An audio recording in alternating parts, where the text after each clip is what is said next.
Hi, everyone. Welcome back. We're going to talk about group contingencies, which are a way to manage groups when providing contingencies for an entire group. These are typically utilized in schools, but you also could utilize them in social skills groups and any kind of group work. Understand what group contingencies are in behavior management.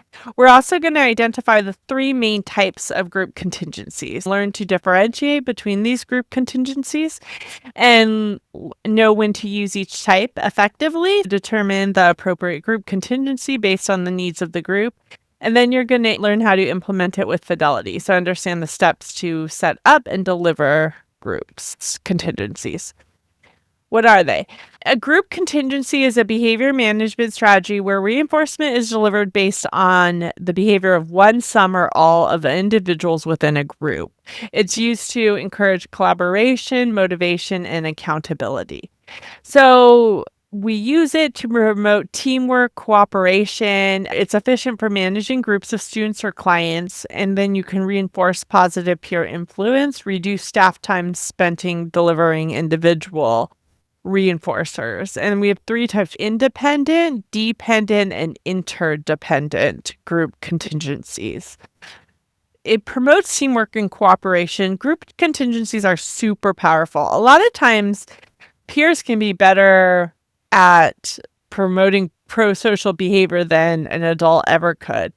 It encourages students to work together towards a common goal, building collaboration and social skills. It really helps you with time. If you're working with a group, this is a much more time-efficient way to deal with providing reinforcement for different behaviors. You can reinforce positive peer influence because there's multiple people within this group. When you see positive peer interactions, you can reinforce the whole group.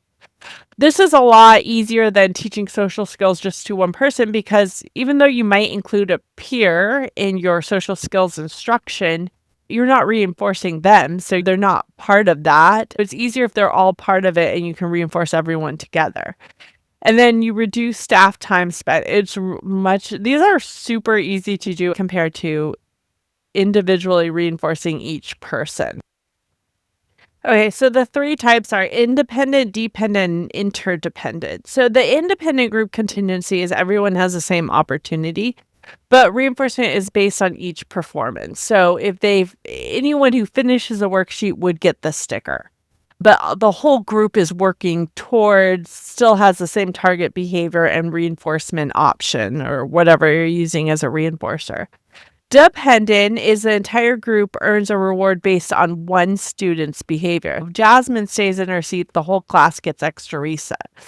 So this is known as the hero procedure. Now, this is the one that's most tricky to me ethically, because if Jasmine doesn't stay in her seat, what kind of social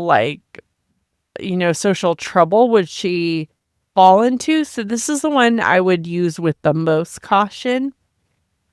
Interdependent is all members must meet the criteria for everyone to earn the reward. For example, if everyone turns in their homework, the group earns movie time. Or if the whole table group uses kind words at lunch, they'll earn tokens. So everybody must perform it for them to get the... So independent is everybody, the whole group, it has to engage in the same target behavior and they would earn the same reinforcer, but it is based on each person's performance. Half of them could earn it, half of them could maybe not earn it.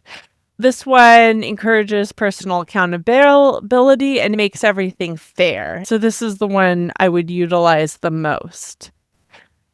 Dependent is where the entire group earns the reward based on one person's behavior within the group. This is known as the hero procedure. If Jasmine turns in her work, everyone will earn a behavior. You just want to be really careful with it, because if that one person doesn't earn the reward for everyone, there might be social disapproval. Honestly, I've never used it because of that. But it's good to know what it is and that it exists. If sometimes you're walking in a classroom and you're like, what are you guys all doing? What's this management system? So you'll have a name for it if you see a teacher using it. Interdependent is a contingency where the entire group earns a reward if all members meet the criteria. I also use this one quite a bit. This approach encourages collaboration, teamwork, and shared accountability. Again, there's a little bit of a problem if maybe one person doesn't meet it and then the whole group doesn't get their rewards and that one person gets social disapproval. But I've also seen this really help in that the other students will help the one student who might be struggling. So they do engage in collaboration and working together. So this one can really help that. Independent is each student earns a prize for completing 5 tasks. Dependent, if James keeps his hands to himself, the whole class will get iPad time. And then interdependent is all students stay below 3 interruptions, they'll get game time together. How do you set these up? First, you want to identify your target behavior, clearly define the specific behavior you want to increase, choose your type of contingency, independent, dependent, interdependent, based on your goals and your group's needs. Define the criteria for reinforcements. Make sure you have meaningful reinforcers. If they don't want what you're offering, none of this will work. No positive reinforcement procedure will work. Teach the rules to the groups, clearly explain the contingency rules and expectations to all group members, and then monitor the behavior and deliver reinforcement consistently. Observe the group's performance and provide reinforcement reliably when the criteria is met. So choosing reinforcers for a group is actually kind of difficult because even though it might be desirable to 5 of them, maybe the rest don't care. This is a complicated issue. It needs to be desirable to the majority. You're never going to get everyone. I mean, we just are all too different for that. Can be activities, privileges, or tangible items. Provide a lot of options for the group to choose from. Rotate reinforcers to maintain motivation. And you might want group choices. Reinforce the group with a fun, engaging, and desirable group activity. Since they're all working together to earn it, maybe something they can all do together, like an outdoor activity, a music break, something like that, a party. Common pitfall. When the group presents the hero, make sure you're rotating the hero. Too few earn rewards during independent. Adjust the criteria to break into smaller groups. Reinforcer is not motivating. Use group surveys or reinforcer menu. Use timers, visuals, or tracking sheets to make sure you're delivering.